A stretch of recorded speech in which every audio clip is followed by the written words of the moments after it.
Assalamualaikum warahmatullahi wabarakatuh. Selamat malam, selamat bertemu kembali dengan acara bincang-bincang Ikatan Rumah Sakit Jakarta Metropolitan. Kali ini kita berbicara kejiwaan bagi mereka-mereka yang positif COVID dan kemudian harus menjalani baik itu isolasi mandiri atau karantina ataupun harus dirawat ke rumah sakit. Hari ini kita berbincang-bincang dengan pengurus Irjam, ada Pak Yanuar, Bu Alius, ada Pak Fajar, kemudian ada Pak Terry, ada Pak Yudi, kemudian ada Pak Dodi. Bintang tamu kita kali ini adalah Dr. Vivi, beliau dokter spesialis kedokteran jiwa. Baik, pertanyaan saya pertama ya Mbak Vivi, apa sih kira-kira yang akan terjadi pada seseorang yang terdiagnosa COVID? Dan apa yang bisa menjadi persiapan dirinya untuk menjalani semua kondisi tersebut. Baik, terima kasih, Bos. Sebelumnya saya mengucapkan terima kasih banyak untuk Irjam, untuk Ikatan Rumah Sakit Jakarta Metropolitan. Dokter-dokter semuanya, terima kasih sudah memberi saya kesempatan sharing. Memang tadi seperti yang Pak Kus tanyakan, apa sih yang terjadi saat seseorang itu terdiagnosis COVID-19. Biasanya memang akan butuh proses untuk mencerna bahwa dirinya terdiagnosis. Jadi ada tahap-tahapannya, apakah mungkin masih menyangkal dulu, benar nggak sih ini? Gitu. Kemudian bisa jadi ada kemarahan, kenapa itu terjadi sama dirinya. Jadi langsung muncul fase dia merasa putus asa atau takut, cemas. Gitu. Itu semua bisa terjadi pada seseorang yang terdiagnosis COVID. Jadi memang aspek kesehatan jiwa pada orang yang terdiagnosis COVID itu bisa dibilang akan sangat terpengaruh.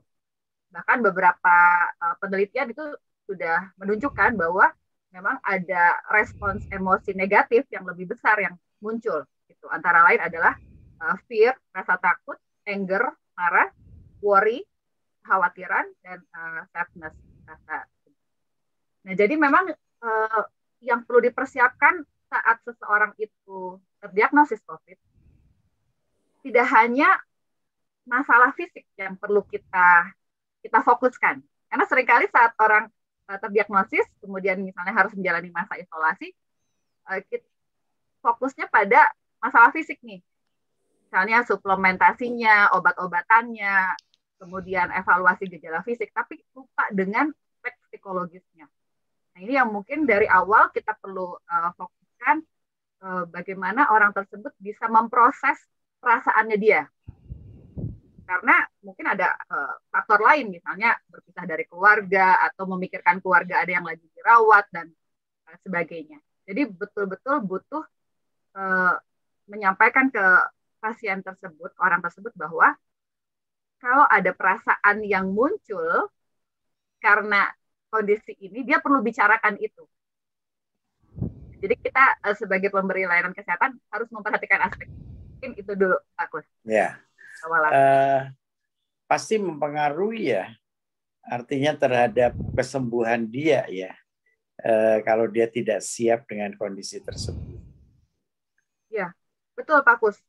Karena selama kita 1,5 tahun menjalani pandemi ini ya, dari pengalaman saya pribadi juga dan teman-teman psikiater yang lain, kondisi pasien COVID kalau kita bicara yang dirawat di rumah sakit, itu rata-rata mengalami insomnia, susah tidur, anxiety, kecemasan, yang mana gejalanya ini bisa overlap dengan gejala sesak dan jantung berdebar gitu, sesak napas yang memang juga ada pada COVID. Jadi akhirnya saling mengkomplikasi untuk gejala sesaknya. Dan ini seringkali jadi penyulit dalam proses terapi kalau tidak kita address, tidak kita atasi gitu Pak.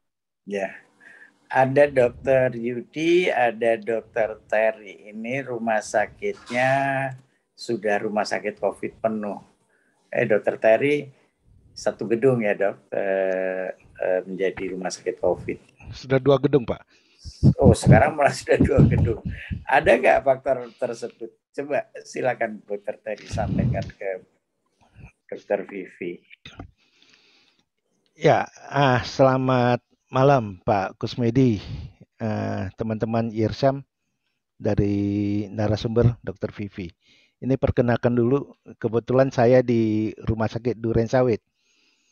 Oh iya, Dokter Terry, saya udah pasti udah tahu Dokter Terry. Dokter Terry yang nggak tahu saya. Ya dok. Ya, jadi ya rumah sakit saya itu awalnya kan rumah sakit jiwa, tapi karena Maret tahun lalu itu tiba-tiba ada announcement tentang adanya pandemi, sehingga kita ditugasin sama Pak Gubernur ini untuk menerima pasien COVID. Jadi boleh bilang rumah sakit jiwa dikonversikan jadi rumah sakit rujukan COVID, ya kan? Memang pengalaman saya selama saya ngamati, faktor jiwa itu berpengaruh sehingga saya mengajak teman-teman SPKJ, spesialis kedokteran jiwa yang di tempat saya, ayo dong kita buat penelitian, ya kan? Ada nggak faktor kejiwaan tersebut yang mempengaruhi tingkat kesembuhan? Atau paling tidak, ada nggak faktor kejiwaan yang mempengaruhi orang masuk ke ICU? Ya kan? Nah, yang terakhir juga saya pertanyakan ke teman-teman SPKJ, ada nggak mempengaruhi tingkat istilahnya kesembuhan bahkan kematian gitu. Nah, ini proses ini kebetulan ada satu teman SPKJ yang berminat sehingga masih on proses penelitiannya. Saya belum dapat hasilnya. Tapi dari secara kasat mata apa yang dikatakan Dr. Vivi tadi itu saya lihat benar bahwa kalau orang datang atau si pasien dengan kondisi yang happy-happy saja, sangat cepat sekali dia istilahnya meninggalkan rumah sakit. Tapi kalau dia sudah terbawa, katakan ada kecemasan yang berlebihan, ada begini-begini, ya kemungkinan ujung-ujungnya banyak sekali istilahnya saya selalu ngomong ini jadi long COVID ini atau faktor oksigen dependennya jadi bertambah. Cuma angka pastinya saya sih belum tahu, tapi ini misalnya pengamatan kami ya. Mungkin Dr. Vivi sudah punya angka yang pasti, mungkin di situ yang bisa lebih kita ngomong evidence base-nya bisa lebih tepat lah. Kalau kami kan saya pribadi itu hanya sekelas pengamatan aja. Mungkin itu sekedar komentar dari saya Pak Kus. Oh gitu. Baik. Ya. Pak Dr. Vivi ada masukan mungkin buat kita sehingga teman-teman di IRJAM juga mungkin dia bisa membuat sebuah modifikasi untuk mempercepat bagaimana caranya orang yang dirawat itu jadi cepat sembuh. Menarik tadi yang Dokter Terry sampaikan ya, bahwa memang kita butuh data nih. Jadi ini kesempatan kita untuk melakukan penelitian supaya kita punya data yang memang lebih relevan dengan kondisi di Indonesia. Namun kita bisa belajar dari beberapa negara lain yang memang mereka juga sudah mencoba melakukan penelitian ke arah situ. Kalau dari pasien yang memang terinfeksi COVID yang memang dirawat itu 32% itu mengalami gejala anxiety, kecemasan, kemudian sekitar 35% mengalami gejala depresi, dan 41% mengalami gejala insomnia. Jadi memang itu yang paling sering adalah tiga gangguan tersebut. Nah, kita mungkin di Indonesia kita butuh data yang kita miliki juga. Dan sebenarnya ini berarti kita perlu address dari awal untuk masalah psikiatrik atau masalah kesehatan jiwa. Saya waktu itu brainstorming juga dari teman-teman, ada psikiater dari daerah lain dan juga di wilayah lain yang mereka bikinnya itu tim. gitu dok. Jadi dari awal itu sudah tim dan ada proses screeningnya. Jadi semua pasien itu di screening untuk kondisi kesehatan jiwanya di awal. Sehingga kita bisa katakanlah memprediksi orang ini apakah butuh pendampingan selama perawatan, ataukah dia termasuk kategori yang it's okay, kita nggak perlu pendampingan khusus dalam segi mental health-nya. Baik pendampingan apakah dengan psikolog atau psikolog klinis atau dengan psikiater, tentunya sesuai resources yang ada di rumah sakit. Jadi mungkin itu bisa jadi suatu prosedur katakanlah seperti itu, bahwa kita melakukan screening di awal. Karena betul kalau tidak kita atasi dari awal itu bisa jadi long COVID, dan bahkan pasca perawatan itu banyak yang masih mengalami gejala itu. Kalau beberapa penelitian menunjukkan kalau kita belajar dari SARS dan MERS, wabah sebelumnya itu 6 bulan sampai 3 tahun pasca terinfeksi, para penyintas itu masih mengalami gejala-gejala anxiety, insomnia, dan depresi. Gitu dok. Menarik ya. Dokter Vivi. Silakan. Ya, betul. Boleh saya bertanya, mungkin bincangnya bagus. Saya ada dua cerita, mungkin saya pengamatan dari teman-teman ya, pengalaman teman-teman penyintas yang sudah kena sakit. Yang pertama mungkin yang isoman di rumah, yang kedua yang di rumah sakit. Yang pertama isoman itu mereka sekarang kadang-kadang kan mereka di dalam lingkungan masyarakat sendiri malah merasa dikucilkan gitu loh, merasa dikucilkan. Jadi mungkin karena dia sudah penyintas, dia harus isolasi mandiri, dia merasa dia dikucilkan, takut nanti tetangga ngomong, karena ngomong si penyebar lah segala macam. Nah itu kira-kira dari segi SPKJ apa kira-kira yang bisa dinasihatin ke mereka supaya mereka itu harus membuka diri lah. Kadang-kadang kan kita tahu bahwa mereka karena positif maka mereka sembunyiin. Jadi mereka diam-diam saja, mereka takut nanti dikucilkan. Nah itu yang kasus pertama. Kalau kasus kedua, menurut pengalaman teman yang penyintas yang sudah pernah sampai ke ICU, mereka itu sangat down sekali. Kalau lihat bed sebelahnya mungkin meninggal, ya, karena sama-sama posisi sesak, sama-sama keluhan yang sama, penyakit yang sama, tapi mereka lihat satu-satu mulai berguguran. Nah, kira-kira kalau dari segi SPKJ ada nggak trik-trik untuk apabila di dalam rumah sakit terjadi kasus meninggal di ICU, jadi teman-teman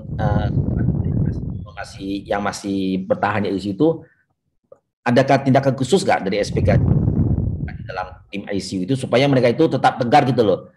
Banyak teman-teman yang pengalaman XCI itu mereka mengeluh, aduh down sekali begitu lihat teman sebelah tiba-tiba udah digotong keluar.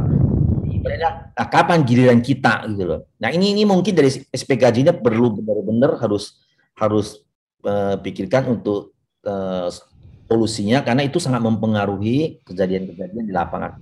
Mungkin begitu Bu. Ya, terima kasih Dr. Yanuar. Ini isu yang sangat menarik ya. Ada 2 poin ya. Yang pertama adalah memang tentang stigma gitu ya, yang memang terjadi di masyarakat pada saat seseorang itu terinfeksi COVID. Memang stigma ini menjadi isu yang mencuat, dan itu nggak hanya di Indonesia, di mana-mana waktu awal-awal pandemi, di mana orang amat sangat takut untuk mengungkapkan identitas bahwa mereka tuh terinfeksi COVID. Jadi kayak aib gitu. Jadi mereka ada rasa takut, terisolasi, dan bahkan mungkin dikucilkan dari warga ya. Kita juga dengar bahwa itu ada nakes yang sampai diusir dari kos-kosan dan sebagainya.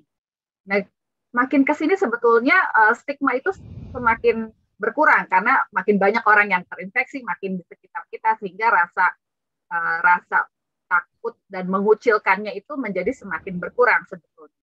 Namun ini jadi perhatian khusus bagi kita bahwa kita perlu mengedukasi masyarakat. Jadi ini sepertinya lebih ke public health issues, bahwa justru saat terinfeksi dan harus menjalani isolasi mandiri itu perlu lapor, perlu memberitahukan ke puskesmas, ke RT RW-nya, sehingga mereka bisa mensupport gitu, mensupport dalam hal mungkin logistik, dalam hal kebutuhan-kebutuhan si keluarga yang lagi isolasi mandiri.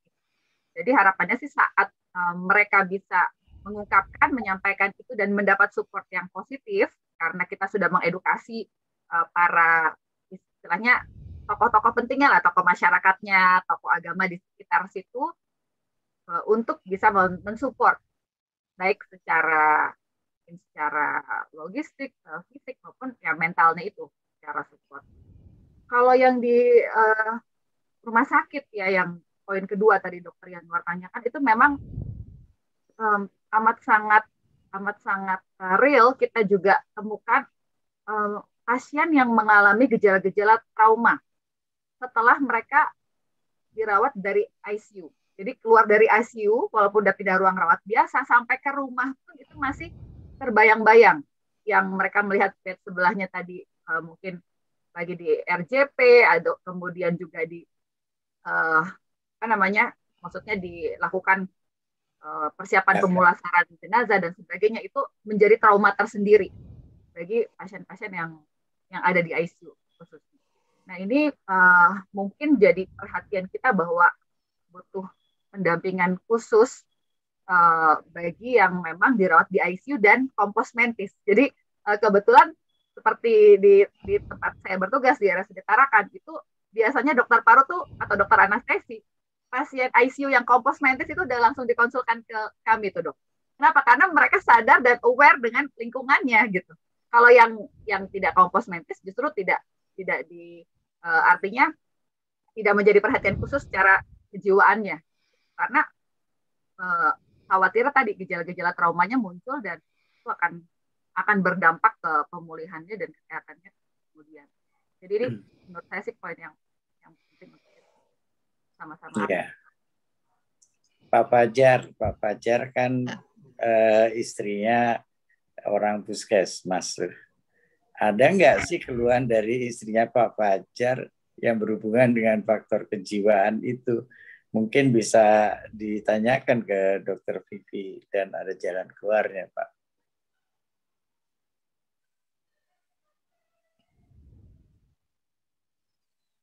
Pak Fajar. Suaranya masih gak jelas, Pak. Belum ada suara Pak Fajar. Belum Masih kedengar suara Pak Fajar. Speak ininya mungkin earphone-nya. Iya, oke. Mungkin saya sambil tunggu Pak Fajar. Ada satu fenomena yang menarik. Saya bisa membedakan antara gelombang pertama sama gelombang kedua. Di gelombang pertama saya masih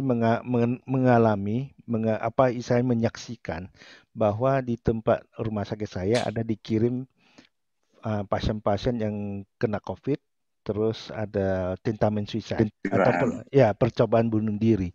Tapi di gelombang kedua ini sampai hari ini saya belum mendapatkan kasus tersebut. Kira-kira faktor apa yang bisa membuat begitu, Dr. Vivi? Ya. Menarik ya Dr. Ferry dengan isu ini ya. Memang waktu di gelombang pertama di situ kita masih lebih banyak area misterinya terhadap COVID ini, terhadap pandemi. Gitu.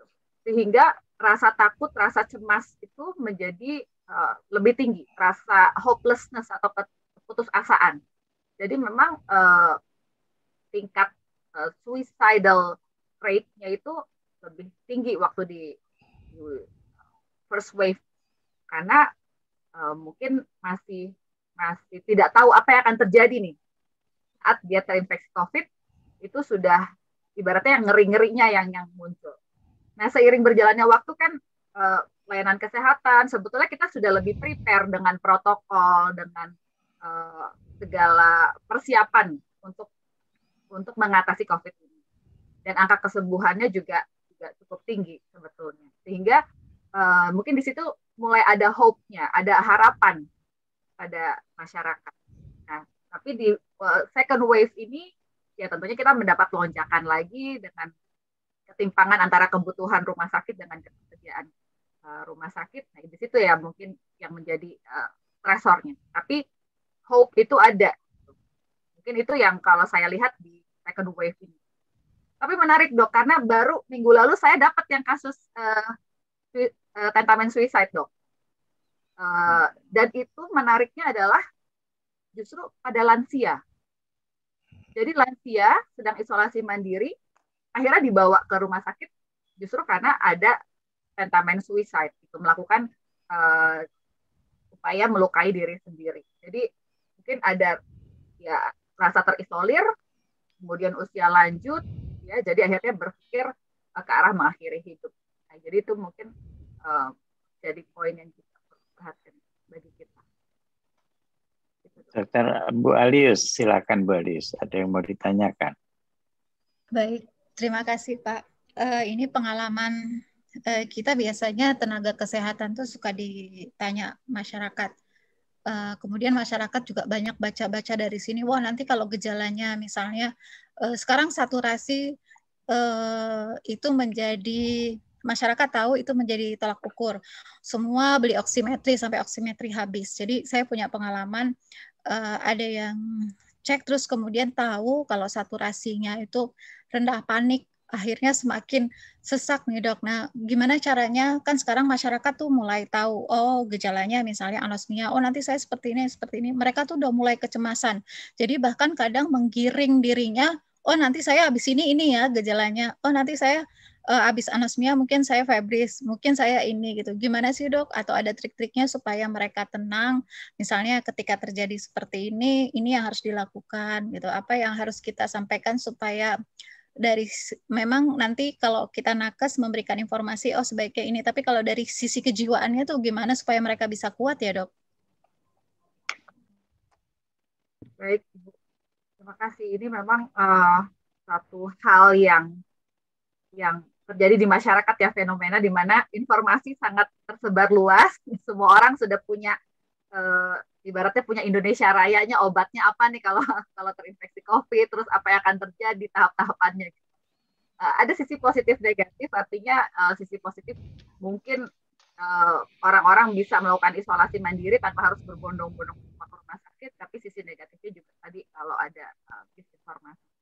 Jadi mungkin di awal kita memang harus memberi paket informasi juga. Jadi nggak hanya paket obat ataupun apa saja yang harus dievaluasi, tapi informasi mengenai bagaimana cara-cara mengevaluasi, mengobservasi gejala yang dialami.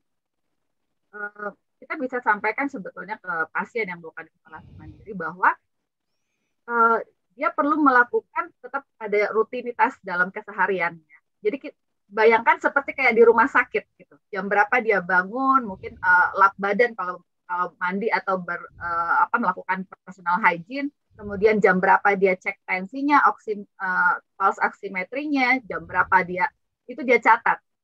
Sama kayak kalau di rumah sakit kan perawat ada jam-jamnya per shift. Mungkin di isolasi mandiri kita perlu lakukan seperti itu. Karena keteraturan itu juga salah satu hal yang penting dalam kesehatan mental.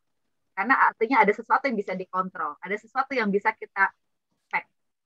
Tapi kalau orang yang selalu random setiap saat pakai pulse oximetry, kemudian setiap saat cek suhu dan sebagainya, itu akan menambah kecemasan. Jadi kita bisa sampaikan ke pasien yang isoman, yang OTG, yang gejala ringan, mereka melakukan observasi gejala, tapi ada timingnya. Nah, di antara itu mereka perlu melakukan hal-hal yang positif, yang produktif, selama mereka isolasi, untuk mengalihkan pikiran juga, membatasi berita, gitu, berita-berita yang negatif, yang menambah kecemasan, dia melakukan aktivitas di rumah, gitu, misalnya apa dia kesempatan untuk membaca, menulis, yang selama ini nggak punya kesempatan menulis misalnya, atau produktif dengan apa yang dia miliki ya di tempat dia isolasi. Tapi ada kontrol terhadap gejala pada timing tertentu. Ya tentunya kecuali kalau misalnya tiba-tiba ada sesak dan sebagainya, memberikan informasi, oke, ini harus segera ke rumah sakit atau kontak rumah sakit tertentu gitu ya yang mendampingi. Mungkin seperti itu kalau bayangan saya ya konsepnya untuk yang melakukan isolasi mandiri. Iya, menarik memang Pak Yudi. Pak Yudi kan punya karyawan banyak tuh, sampai beberapa kali juga positif, pernah sampai berapa puluh orang positif sekaligus sampai meninggal. Ada nggak gangguan-gangguan pada kejiwaan itu kepada petugas-petugas medis kita, Pak? Ya, terima kasih Pak Kus. Sejawat sekalian, Dr. Vivi, apa kabar? Kabar baik. Ya, di Pasar Minggu. Ini mohon maaf nih, saya lupa pakai kumis, jadi agak aneh mukanya. Kumisnya masih saya Masih saya rendam. Tambah ganteng, Pak. Tambah ganteng, Pak. Tempelan ya. Tempelan. Jadi kalau di pasar minggu kami awalnya sepakat dengan skema yang pernah disampaikan atau disarankan oleh Pak James Riyadi bahwa penanganan ini harus dikeroyok. Jadi kami membuat skema tim bersama, satu pasien ditangani oleh beberapa profesi, penyakit dalam, jantung, paru, rehab medik di situ, sama gizi. Nah, jadi semua melihat bidang masing-masing. Tapi kalau sudah tidak ada kelainan pada bidangnya, mereka mundur perlahan. Jadi tinggal satu yang masih permanen di situ. Nah, itu biasanya di hari kedua, hari ketiga memang sudah melibatkan psikiater. Jadi hampir semua pasien yang dengan kondisi sedang, non-ICU, mereka sudah mesti didampingi oleh psikiater. Dan tidak cukup dengan psikoterapi, memang pada umumnya. Selalu dengan medikamentosa sudah mulai di situ. Itu yang dirawat inap. Kemudian yang dirawat jalan, kami ada juga layanan rawat jalan di klinik PIE itu, di luar gedung. Itu pada umumnya mereka juga masih minta nasihat psikiatri bagaimana selanjutnya. Jadi kadang-kadang masih kami panggil psikiater ke rawat jalan. Jadi memang kelihatan butuh sekali ini pendampingan jiwa pada pasien-pasien ini. Kalau tadi Pak Terry ada fenomena seperti itu, saya malah melihatnya beda. Di gelombang kedua malah lebih banyak ditemukan orang-orang yang justru berhasil, bukan mencoba bunuh diri, tapi dia berhasil bunuh diri dengan menggantungkan diri. Banyak itu foto-foto saya terima orang menggantungkan diri karena takut kena COVID atau segala macam lah. Jadi memang tekanan jiwanya banyak sekali ini COVID ini. Kemudian untuk karyawan, sebetulnya RSUD Koja yang pernah mengkaji tingkat stres karyawan terhadap COVID ini. Mungkin bisa dipakai sebagai data itu, yang di Koja bagus itu.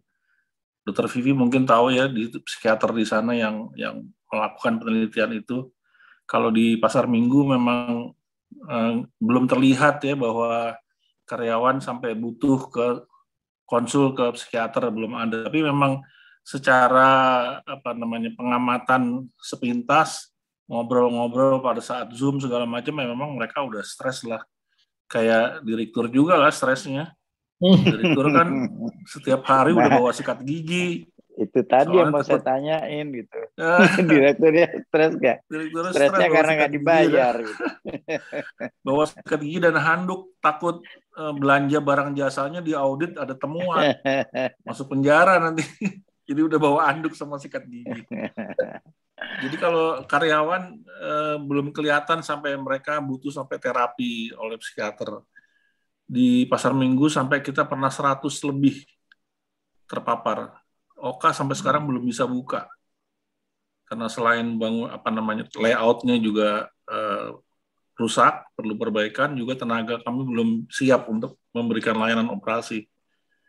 Jadi di pasar minggu seperti itu, Pak Gus, sejawat sekalian, kita melakukan kroyok pada waktu masuk ke pasien itu, termasuk mengundang psikiater di situ. Mungkin itu, terima kasih. Iya, saya justru khawatir ya, tadi yang disampaikan Pak Yudi itu Dr. Vivi, karena kadang-kadang stres di antara petugas itu tertutup. Tapi sebenarnya di sendiri sudah ada benih itu tadi itu. Yang saya takutkan ketika kemudian dia kena COVID, itu pasti tekanannya jauh lebih berat daripada orang-orang yang tidak terpapar. Betul nggak? Saya nggak tahu. Mungkin Dr. Vivi punya gambaran hal itu. Terus apa yang harus dilakukan oleh para direktur rumah sakit untuk menghadapi hal seperti itu? Sebentar, Dokter Vivi, mohon maaf saya potong dulu pertanyaan Pak Kus. Ya, nakes tuh seperti itu, Pak. Saya suka selalu bilang kepada mereka bahwa tukang cukur tuh nggak bisa nyukur rambutnya sendiri. Jadi nakes tuh juga jangan sok-sokan ngobatin dirinya sendiri. Mereka tuh, kita sudah bikin alur kalau mereka terpapar positif harus lapor ini secara kesehatan kerjanya, lapor ke K3, nanti didata, diberikan obat. Itu awalnya susah banget itu untuk begitu. Mereka justru takut ketahuan bahwa positif. Saya nyampaikannya begitu, tukang cukur nggak ada yang pernah nyukur dirinya sendiri. Jadi kalau lagi positif jadi pasien, jangan sok ngobatin sendiri. Mungkin itu yang membuat mereka belum mau dikonsul atau belum mau mengungkapkan rasa stresnya sampai sedalam apa. Mungkin itu Pak Gus, mohon maaf. Oke, ya tadi Dr. Vivi kembali mungkin ada advice untuk hal itu kepada teman-teman para manajemen rumah sakit. Ya Pak Gus.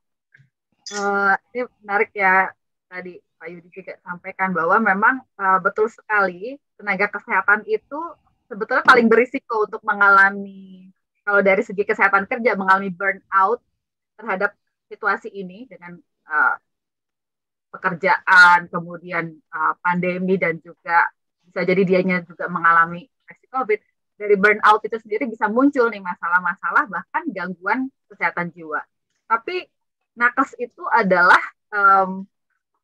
orang yang juga susah untuk diobati gitu, maksudnya karena mungkin memiliki ilmunya sehingga menjadi lebih sulit gitu untuk diterapi. Terlebih lagi diterapi atau didekati oleh psikiater gitu, karena ada stigma juga nih ke psikiater gitu. Ngapain kok saya dikonsul ke Dokter Vivi nih, ke SPKJ gitu. Banyak yang denial gitu. Jadi mungkin memang screening itu memang perlu sih untuk kita memaintain evaluasi nakes kita di rumah sakit ini, kondisi kesehatan jiwanya seperti apa. Terus kemudian ada sistem follow up-nya. Misalnya dari sistem screening itu kalau katakanlah ada skor tertentu, berarti ini yang perlu bikin counseling atau nanti butuh konsultasi yang lebih intensif gitu. Tapi memang hambatannya tadi Pak Kus, bahwa ada kekhawatiran nih kalau masalah dirinya gitu ya jadi terekspos, karena kan mungkin SPKJ-nya sejawat di situ juga. Jadi mungkin apakah kita perlu bikin tim yang switch misalnya ya, ini hanya ide saya aja gitu. Sehingga misalnya kalau dari Tarakan ke Pasar Minggu gitu, psikiaternya yang mungkin secara online misalnya ya untuk konsultasi misalnya, atau dari rumah sakit mana, jadi bisa kayak memberikan katakanlah semacam konsultasi awal atau pemeriksaan awal kalau diperlukan diakses lebih lanjut. Atau kalau memang ragu sama sejawat sendiri ya akan di-refer ke layanan kesehatan yang lain, misalnya seperti itu. Karena hambatannya kadang-kadang kita kasih suatu survei atau kuesioner tentang kesehatan mentalnya, jawabnya belum tentu apa adanya, karena kan self-report. Jadi datanya under detected gitu. Itu sih Pak Kus. Ya. Tapi sebelum kita lari ke silakan. Mungkin Pak Kus, saya potong sebentar. Ya, ya. Ini ada, kalau yang saya temukan ini ada sesuatu yang menarik. Kalau di tempat saya, nakes yang positif malah dia tidak begitu khawatir. Ya kan? Tapi yang dia khawatirkan keluarganya. Ya kan? Kalau keluarganya misalnya orang tuanya, anaknya, kalau positif, saya yang dikejar-kejar. Gitu. Dalam arti minta perawatan dan lain-lain. Saya bilang, karena kebijakan di rumah sakit saya bikin sedemikian rupa, ya kan, bahwa kita harus bisa menyediakan fasilitas yang tambahan buat nakes maupun keluarganya yang positif, ya kan. Jadi mereka yang pertama cari saya dulu, Pak, ini orang tua saya begini-begini, bagaimana Pak? Saya bilang, ya sudah, masuk aja. Dia baru tenang. Kalau enggak, waduh, dia bisa enggak kerja-kerja itu, duduk mengong gitu loh. Nah, itu Itu fenomena itu bagaimana itu, Dr. Vivi? Ya, Pak Terry, betul. Kadang yang lebih dicemaskan keluarga ya. Untuk diri sendiri mungkin maksudnya mereka masih bisa handle, tapi giliran keluarga yang sakit itu yang jadi sumber kecemasan. Kalau menurut saya tadi kebijakan Pak Terry itu udah sangat baik ya kalau menurut saya. Artinya saat keluarga ini menjadi stresor, maksudnya akan mengganggu kinerja si nakes dalam bekerja, ya kita perlu bantu dia mengatasi itu gitu. Kalau memang bisa difasilitasi untuk kayak perawatan atau fasilitasi kondisi lainnya agar keluarganya juga cepat pulih, tentunya itu akan sangat ngebantu bagi si nakes supaya dia juga tetap bisa berfungsi gitu dalam melakukan pekerjaannya. Karena kalau tidak, ya akan terjadi penurunan kinerja sudah pasti. Maksudnya tetap masuk kerja tapi mungkin nggak fokus, konsentrasi menurun. Jadi lebih sensitif, lebih emosional. Jadi nanti psikoedukasi ke keluarga pasien juga lebih gampang emosi gitu ya. Kan kita menghadapi keluarga pasien juga berbagai macam. Jadi ini memang perlu kita perhatikan. Stresor seperti ini. Bu Halia, silakan. Ya, terima kasih. Dr. Vivi, kembali nih ke keluarga pasien. Kondisi saat ini kan pasien kredit sekali. Di awal-awal tahun sebelumnya kami bisa dengan nakes kami memberikan penjelasan secara rutin ke keluarga sehingga keluarga nyaman, ya, informasi setiap hari. Nah, sekarang dengan keterbatasan nakes sampaikan ke manajemen, bisa nggak ya kami mengurangi komunikasi dengan keluarga karena kami sendiri tidak sempat istirahat, dan apabila kita hubungin keluarga itu pertanyaannya panjang dan kami harus waktunya panjang banget, sedangkan mereka ini pasien menumpuk, Bu. Saya harus pilih yang mana gitu. Kemarin dilema juga ketika mereka menyampaikan itu, kita kan juga pengen tenaga kita juga merasa nyaman, tapi juga kita pengen keluarga pasien nggak resah, karena kan mereka juga nggak bisa jenguk ke dalam. Nah, mungkin Dokter Vivi ada triknya gimana atau cara yang seperti apa yang bisa nakes juga dengan keterbatasan nakes ini bisa kita jalani program itu, Dokter Vivi. Terima kasih. Memang problem komunikasi ini jadi hal yang penting selama pandemi antara nakes dan pasien serta keluarga pasien saat terjadi miss dalam penyampaian komunikasi atau informasi itu sering terjadi katakanlah konflik atau keributan. Jadi memang sesi memberi informasi KIE-nya ini amat sangat penting dibutuhkan. Nah, tapi kita memperhatikan bahwa ternyata kan memang nakes juga punya keterbatasan ya, energi dan sumber daya yang lain gitu. Mereka juga perlu reserve energinya untuk melakukan pelayanan. Jadi mungkin kita perlu tim tersendiri yang memang sebagai tim, katakanlah tim komunikator gitu, kepada keluarga pasien, atau memang ditugaskan pada katakanlah pada shift itu pada waktu tersebut sebagai pemberi komunikasi kepada keluarga. Jadi memang udah dipersiapkan energinya, waktunya untuk melakukan komunikasi kepada keluarga. Atau hal lain yang bisa dilakukan adalah kita bisa mungkin membuat semacam paket edukasi yang in general dulu, yang bukan personal. Jadi misalnya dalam bentuk video atau apa yang kita sampaikan ke keluarga pasien gitu. Misalnya saat keluarga Anda dirawat, ini yang harus Anda perhatikan. Mungkin dalam bentuk video atau YouTube kita sampaikan. Jadi itu kayak in general. Tapi tetap dibuat oleh rumah sakitnya. Jadi dia merasa terpenuhi gitu keingintahuannya terhadap kondisi rumah sakit itu. Nah, kemudian nanti yang sesi personalnya jadi agak lebih singkat gitu karena harapannya yang informasi umum, informasi yang edukasi yang standar lah saat pasien masuk itu sudah terpenuhi dari layanan yang kita inovasikan seperti itu. Mungkin saya terpikirnya seperti itu ya karena kita perlu menyiasati dengan keterbatasan nakes, SDM, energi, waktu dan terima kasih, bagus sekali Pak Kus. Kita dari Irsjam mungkin kalau rumah sakit kan sekarang lagi crowded, terus terang aja tenaga untuk membuat konsep dan yang lainnya agak masalah nih ya Pak Kus. Yuk kita Irsyam menyediakan video-video itu membantu banget untuk rumah sakit. Sekarang terus terang aja awal-awal kita bisa membentuk tim, tapi sekarang kan timnya diambil karena banyak sekali kan juga nakes yang terpapar. Iya, dan satu lagi Dokter Kusmedi, manajemen itu sekarang stresnya luar biasa. Apalagi pagi kalau dapat dari grup K3RS ya Dokter Yudi, nakes yang positif, udah kayak gimana. Terus kemudian sekarang ditambah lagi oksigen, belum lagi pembiayaan. Kayaknya perlu juga nih Pak Kus sama direktur-direktur yang lain, gimana nih supaya manajemennya juga nggak stres menghadapi lonjakan seperti ini. Ya, nanti kita kerja sama teman-teman SPKJ ya. Kita bikin paket-paket itu Dokter Vivi paling tidak untuk membantu teman-teman terhadap itu. Nah, ini kan ceritanya lebih banyak ke masyarakat ya. Tadi kan kita sudah banyak bicara di rumah sakit.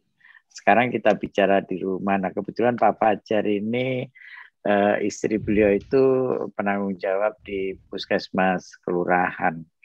Mungkin beberapa kali dia mengeluh pada saya. Mungkin Pak Fajar sekarang bisa mengeluh ke Dokter Vivi apa saja problem-problem yang dihadapi di lapangan. Silakan Pak Fajar. Terima kasih Pak Kus, Dokter Vivi yang saya hormati, Bapak Ibu sekalian.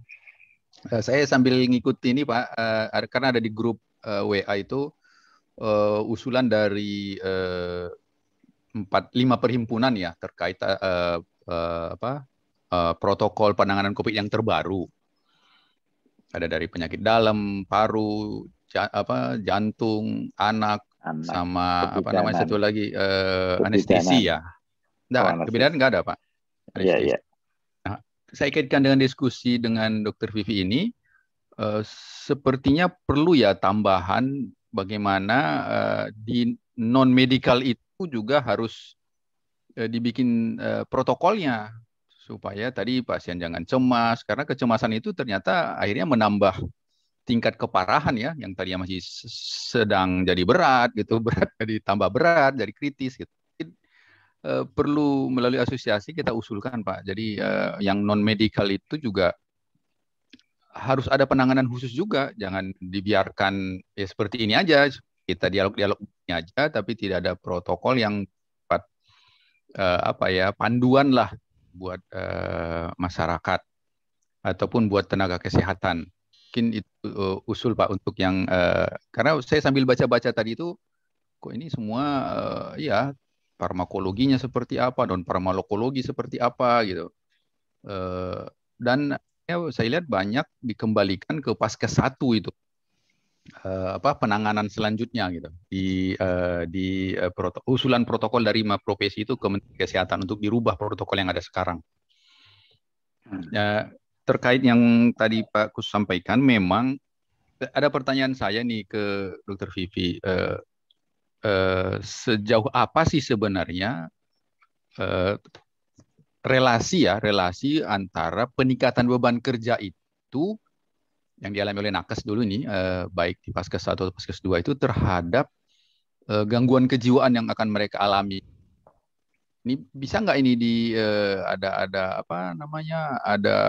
angka-angka yang bisa menyatakan kalau udah segini nih ya udah nggak mungkin lagi ditambah beban kerjanya. Kalau tambah beban kerja yang terjadi nanti outputnya itu sudah nggak bagus lagi lah misalnya gitu. Ada nggak Dok yang hal-hal seperti itu? Itu yang pertama Dok. Terus yang kedua,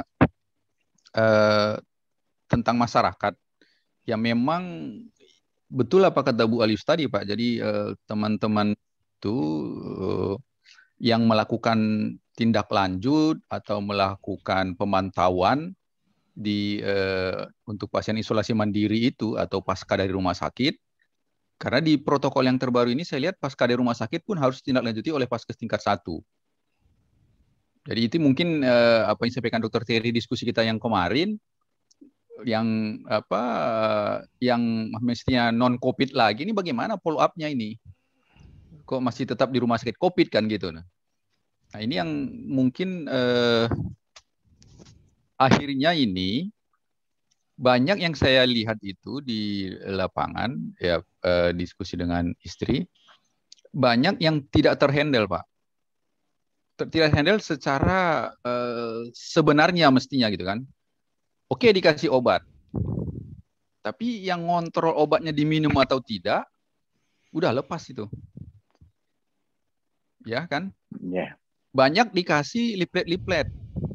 Anda harus cuci tangan, harus Cuci jaga tadi. jarak, harus ini. Nah, apakah itu dilaksanakan atau tidak? Ini yang sehingga mungkin leaflet tinggal leaflet, tapi penularan jalan terus gitu. Kemudian berikutnya lagi, banyak sekarang tenaga pemantau itu yang non medis, non perawat, non bidan, non dokter gitu ya, yang diterjunkan ya mungkin menurut saya ya akhirnya yang keluar adalah saran-saran yang ya seadanya aja, yang akhirnya Yang menambah beban yang secara tambah psikologis.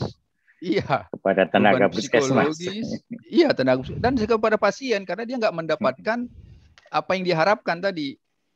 Misalnya dia bikin konsultasi kan dia ditelepon nih dipantau, ingin konsultasi lebih lanjut, tapi yang diharapkan tidak sesuai dengan apa yang diharapkan pasien ini. Nah, ini juga mungkin penanganan di hulu ya Pak, yang kita akhirnya bisa mengurangi beban di hilir di rumah sakit. Jadi nah, ini, begini, gimana Pak? Ya, jadi ini maksud saya ini di samping tadi penanganan medis yang teman-teman di puskesmas sudah diberi panduannya, perlu juga apa yang disampaikan Dr. Vivi ini ada panduan tambahan bagaimana supaya pasien secara psikis, secara mentality itu kuat. Ya, baik. Jadi Dr. Vivi, saya tahu Dr. Vivi waktunya tidak banyak. Ini mungkin pertanyaan terakhir. Saya menambahkan sedikit dari pertanyaan Pak Fajar. Ketika kemarin kita berdiskusi dengan para perawat, itu ada salah satu keluhan yang menurut saya sangat berbahaya ya. Jadi mereka itu sampai pada titik biarkan saya kena sehingga saya bisa beristirahat karena sudah lelah sekali menghadapi semuanya. Ini harus kita tindak lanjuti karena itu seperti sebuah bom yang tidak terlihat, tapi ketika disentuh suatu saat itu akan menjadi problem besar. Kemudian yang berikutnya merangkum pertanyaan Pak Fajar tadi bahwa bagaimana kita harus hadir di masyarakat di era kebingungan mereka, di era kepanikan mereka. Yang panik bukan hanya yang sakit, keluarganya jauh lebih panik. Sama tadi yang dibilang Pak Terry, orangnya nggak takut, tapi keluarganya yang lebih panik terhadap itu. Silakan Dr. Vivi. Terima kasih Pak. Jadi tadi pertanyaan Pak Fajar itu sangat menarik mengenai seberapa sih batasannya gitu ya. Ini sudah nggak bisa ditambahin lagi di beban kerjanya. Nah itu sayangnya saya memang tidak punya angka untuk pertanyaan tersebut Pak Fajar. Saya tidak bisa menjawab dengan angka karena memang setiap individu itu resiliensi atau ketahan bantingan seseorang itu beda-beda. Stress threshold ya namanya. Ya, stress thresholdnya sangat berbeda-beda.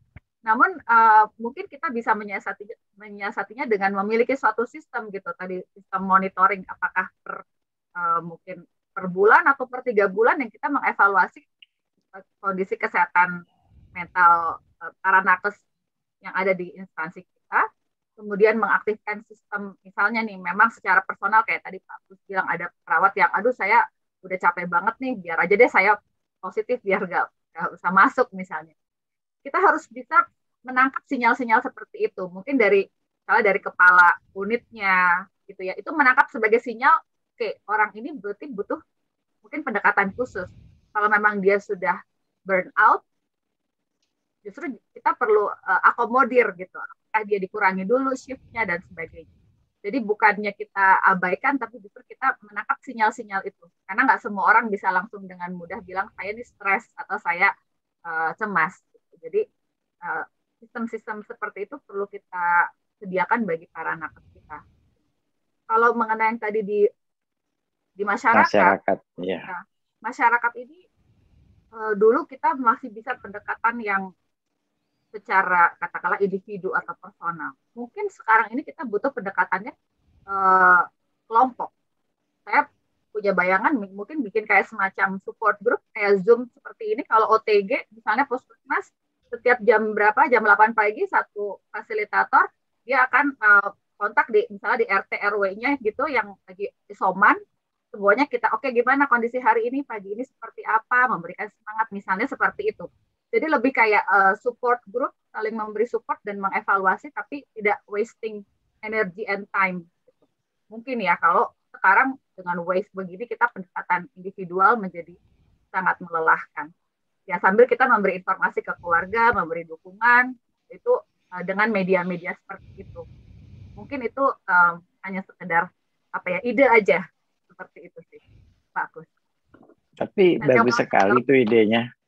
Bagus sekali idenya. Saya setuju. Nanti Pak Yanuar kayaknya kita harus menindaklanjuti. Kayaknya dari bincang-bincang hari ini banyak sekali kondisi yang bisa kita buat kepada teman-teman kita ya, dengan memperhatikan para nakes kita sendiri. Bukan hanya nakes, tadi Pak Yudi sudah menunjukkan sinyal bahwa dia juga stres ternyata. Jadi itu pun juga harus kita atasi. Kemudian bagaimana kita membuat Zoom seperti ini untuk kepentingan masyarakat. Saya pikir itu sangat bagus idenya. Kita bisa menggunakan Zoom yang besar yang kita punya, Pak Dodi, kita sambungkan ke YouTube sehingga masyarakat itu daripada dia isolasi mandiri di rumah dia bengong, dia bisa mendengarkan paling tidak apa masukan-masukan buat dia.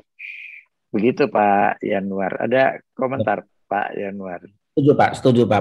Jadi dari arahan dari masukan dari Bu Vivi kayaknya banyak sekali yang bisa kita kerjakan untuk pasien-pasien COVID, termasuk pada nakes sendiri. Nanti kita akan mungkin kita create suatu konsep apa supaya bisa bermanfaat bagi rakyat, bagi masyarakat sama nakes, Pak.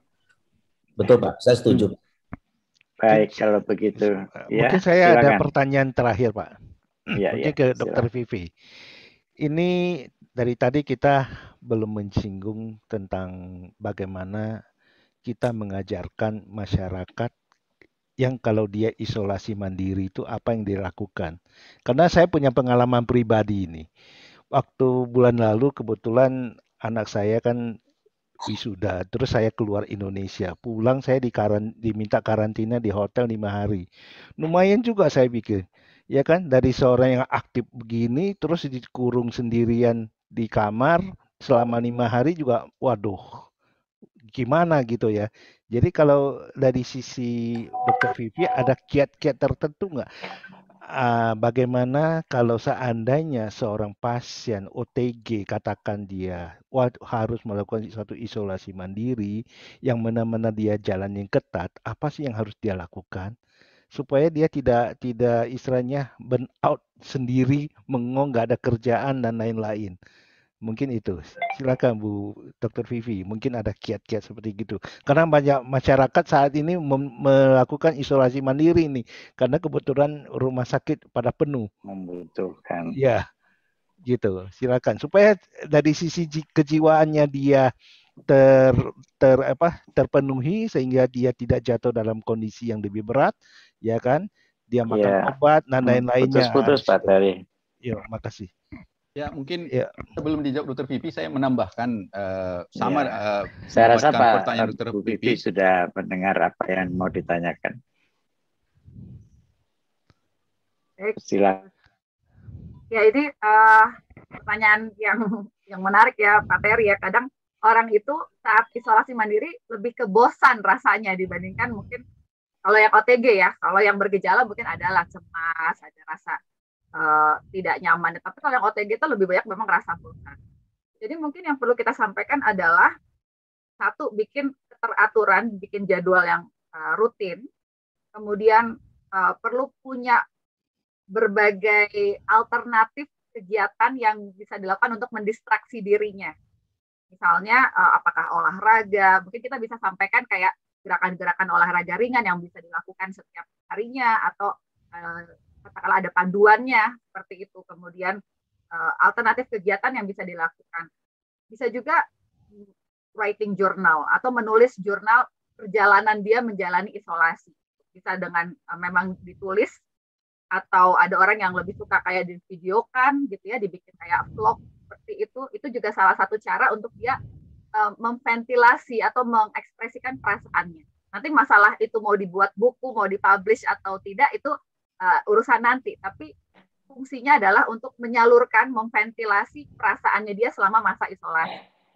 Kemudian ya tentunya tetap staying connected ya, tetap terkoneksi dengan orang atau keluarga di luar tempat dia isolasi supaya tetap ada rasa dia tidak isolir. Itu mungkin hal-hal yang sepele amat sangat penting untuk membantu menjaga kesehatan mental seseorang saat dia sedang mengalami isolasi. Mungkin itu sih Pak Terry. Dr. Vivi, sedikit aja Pak, tentang gini Pak, kebijakan gini Dr. Vivi. Sekarang perawat-perawat kami stres itu tentang kebijakan pemerintah, tenaga kesehatan nggak boleh cuti. Nggak boleh cuti itu, kami udah jenuh nih, kami cuti nggak boleh. Itu kan Pemda DKI kan atau seluruh Indonesia pejabat tidak atau pegawai negeri sipil tidak boleh mengambil cuti, padahal mereka udah full. Nah ini perlu mungkin disuarakan Pak Kus. Jadi untuk tenaga kesehatan barangkali untuk cuti 3 hari stress release itu barangkali jangan beda kan tadi Pak Terry isoman. Kalau ini cuti benar-benar saya ngambil cuti dulu itu. Jadi dalam keadaan sehat saya istirahat di rumah cuti. Ini penting karena udah mulai disampaikan pada kami selaku di rumah sakit sebagai manajer rumah sakit, kok nggak boleh cuti sih kami, padahal udah jenuh kami bekerja udah full banget. Itu loh, mungkin perlu disuarakan Pak Kus. Gimana Dr. Vivi itu? Ya, cuti itu cuci cuti itu cuci memang satu hal yang menjadi tekanan tersendiri ya buat para nakes saat mereka diberi tuntutan tapi tidak diberi ruang untuk katakanlah merecharge atau merefresh dirinya gitu. Jadi memang kalau kebijakan tentunya saya tidak bisa banyak komentar, bapak-bapak ibu sekalian yang lebih memiliki suatu kebijakan. Tapi intinya kita perlu memberi ruang bagi nakes untuk bisa merecharge atau merefresh dirinya. Gitu. Kalau kita contoh company luar negeri ya kayak Google atau yang mereka memang justru sangat memperhatikan kesejahteraan karyawan, mereka punya pot untuk napping gitu buat tidur siang gitu, untuk relaksasi kayak relaxation room misalnya seperti itu. Mungkin kita perlu memfasilitasi gitu. Kalau untuk kebijakan tentunya saya serahkan pada yang lebih kompeten untuk menjawab, tapi kita perlu memberi ruang intinya, memberi ruang bagi nakes untuk merecharge, merefresh dirinya. Kalau memang bisa diberikan break atau cuti akan sangat berharga sekali. Tapi kalau tidak, kita cari strategi lain untuk memberi waktu lah bagi itu tadi ya, relaksasi, refresh. Terima kasih. Ya. Terima kasih. Baik. Ya. Terima kasih sekali Dr. Vivi. Banyak sekali pendapat yang kita dapatkan dan saya berharap mungkin suatu saat kita akan ajak dokter untuk membuat program-program dan mungkin ada pembicaraan lagi nanti bagaimana kita membuat tindak lanjutnya. Tapi mungkin tidak hanya Dr. Vivi saja, tetapi dengan ikatan profesi dokter spesialis kejiwaan, dokter kejiwaan. Teman-teman sekalian, kita sudah bicara 1 jam, panjang sekali kita bicara dan banyak sekali kita yang dapatkan. Semoga semuanya dapat kita bisa pelajari dan menjadi pelajaran buat kita semuanya.